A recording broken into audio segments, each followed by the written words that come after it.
Hey, this is Idea Coaches for Coach Ron, weighing on the weight classes, episode 13 and 14B, the reviews to UFC 141 and Dream's Genki Desuka 2011. I got both cards correct, perfect from all my previews. There's really no reason for me to do two of these videos. I'm going to combine it into one. Okay, let's start off with UFC 141. The undercard was overall underwhelming. The Eagle Noon's fight was okay, and Stun Gun versus Sean Pearson. While I don't blame them for being boring, I just think that stylistically they could not have an exciting fight. Overall, the fight was okay between the Stun Gun and Pearson. The best round was the first round when Pearson had the Stun Gun's back. Stun Gun won a unanimous decision.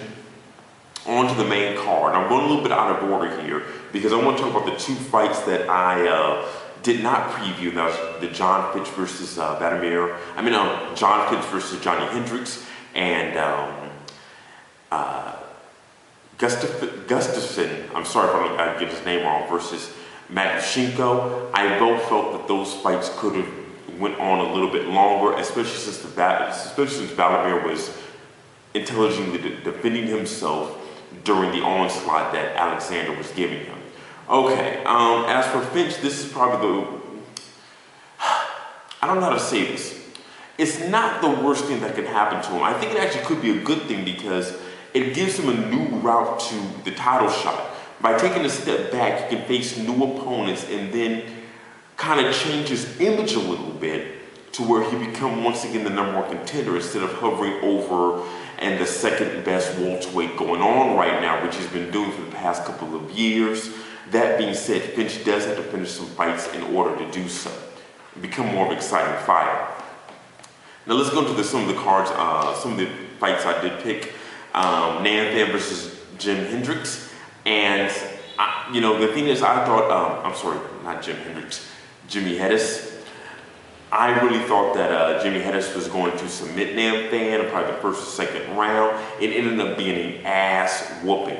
Oh my God! And the thing is that I'm a little concerned now for Hedges because where does that put him in the featherweight contention? I know he's not a contender yet, but I don't want him to be propelled too quickly, too fast. Otherwise, he might end up, losing a bunch of fights that he shouldn't lose. I hope they just naturally groom him on up and up into the rankings.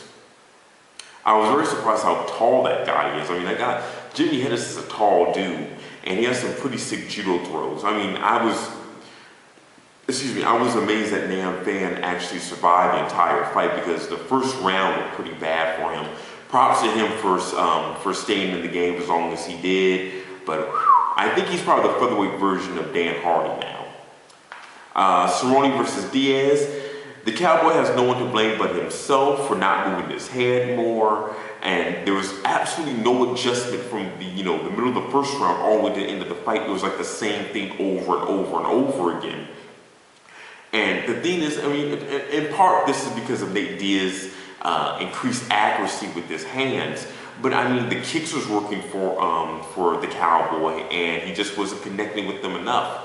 The thing is, like I said before, it takes someone who is strong and has good top control to beat Nate Diaz, because just pushing the pace is not going to work because he has no fear of having the pace pushed, and he would actually push it more himself if he thinks that's what you're going to do. So, I don't know. It was a good fight. They awarded the fight of the night. I don't think any fight was really the fight of the night. Now let's go off to the main event with Brock Lesnar versus Alistair Overeem. As I said before, Alistair may or may not have an answer to the takedowns, but Brock had no answer to the striking of Alistair Overeem. And in the post-fight conference, Overeem stated that he knew that he wanted to end the fight with a body shot. Reason being, if you think about it, Brock Lesnar had two surgeries on his abdomen. So of course that might be a weaker component compared to the rest of his body. One thing I did not like is how people, before they said Brock was going to demolish Overeem, was going to be ground and pound, there'd be no way Overeem can beat him. And now that the pro wrestler has now ended his UFC career, he was a bum, I'm glad he's out.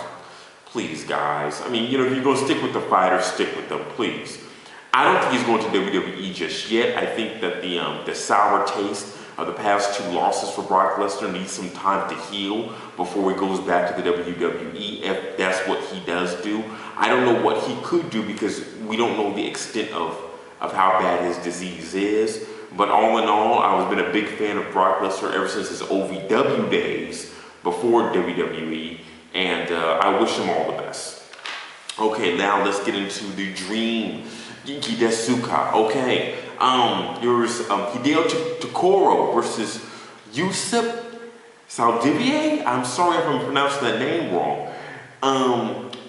Yusuf delivered not the nastiest slam I've ever seen, but probably one of the most scariest. I mean, there was a point in the very first round, Hideo Takoro ran up with him, hit the flying knee, it didn't land flush. Yusuf got a wrist lock and picked him up and slammed him. But the way his head hit the mat was just, it was just a really, really scary situation. I'm hoping that, hope Takoro's CAT scans come back all okay.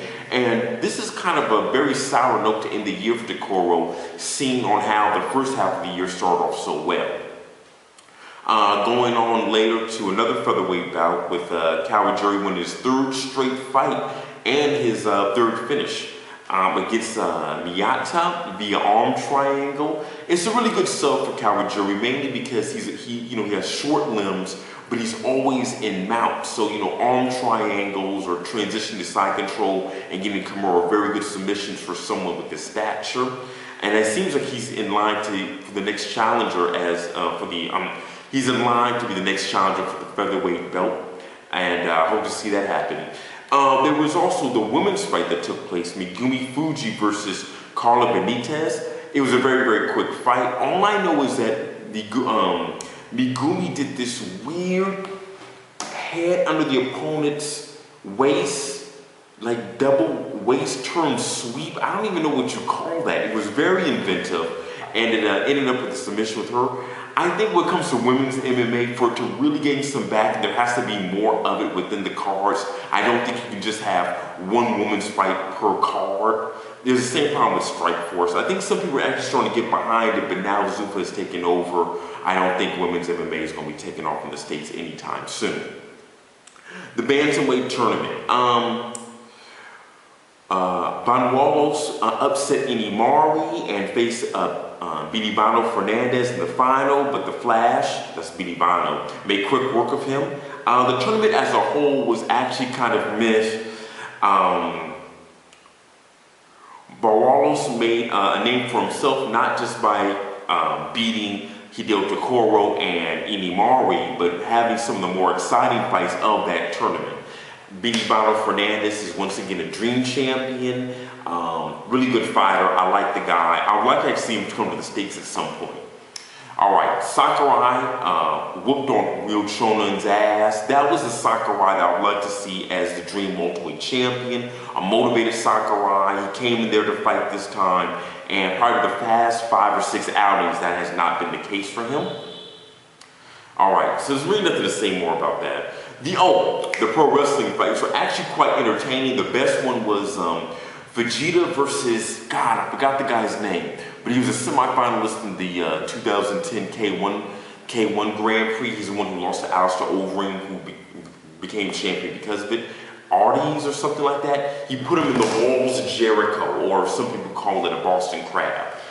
Very, very entertaining stuff. The Shibata Sakuraba tag team match is pretty cool too.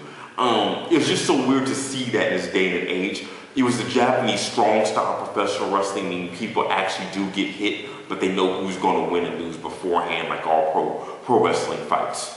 All right, now off to the Dream Featherweight Championship bout. Lion Takashi versus Hiroyuki Takaya. Takashi just walked to his left for 5 fucking rounds. The entire time going to his left over and over again.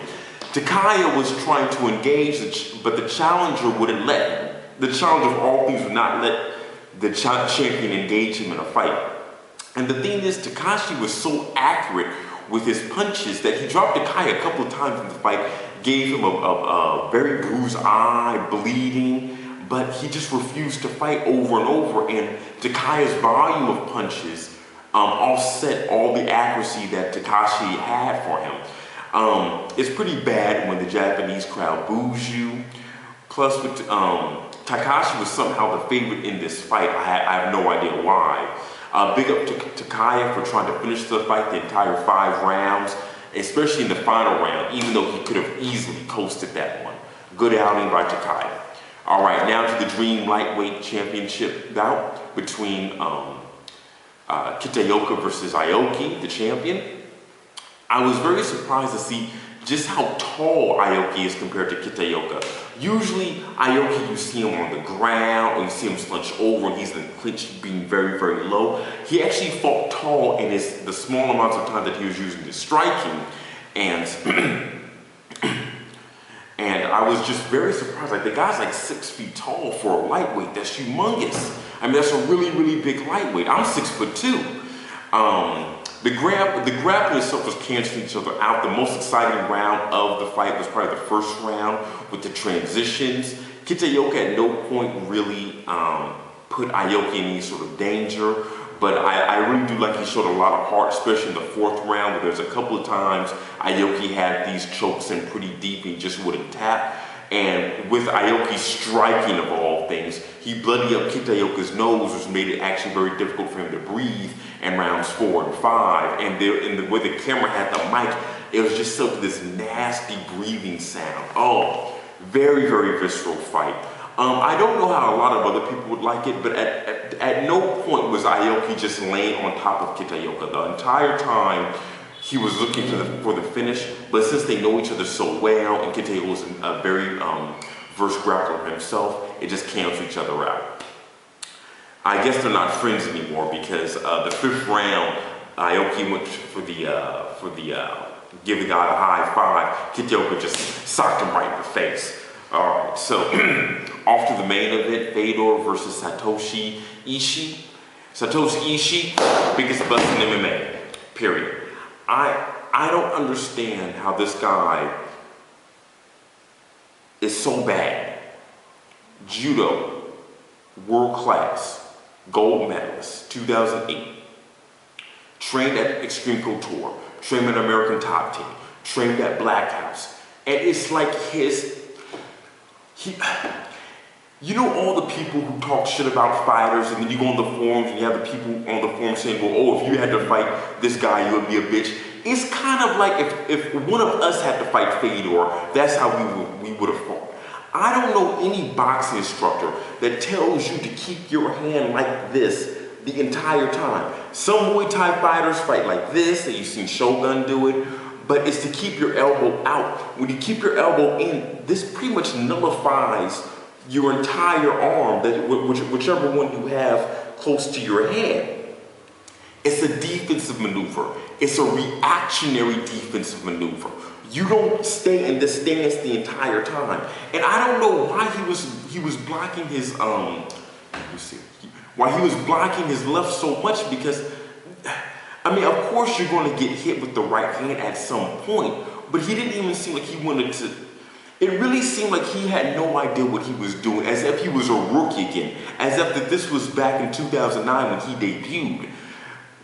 I'm very upset with Ishii because I thought he could have been the new flagship fighter for Japan, and he just ended up being a whole bunch of nothing. Jesus Christ, man. So I don't know what's up with that. All in all, best fight of the night, and I skipped over this because it's not technically an MMA fight, was actually the Tatsunori Kikuno versus Gianatsu Nagashima fight. It was the mixed rules bout. It was the best fight of either Dream or UFC. Please go check that out. Fantastic scrapping there. Kikuno beat Nagashima in the 2nd round. If you can, like I just said a second ago, go check it out. Guys, that's it. I'll see you for UFC 142. Take it.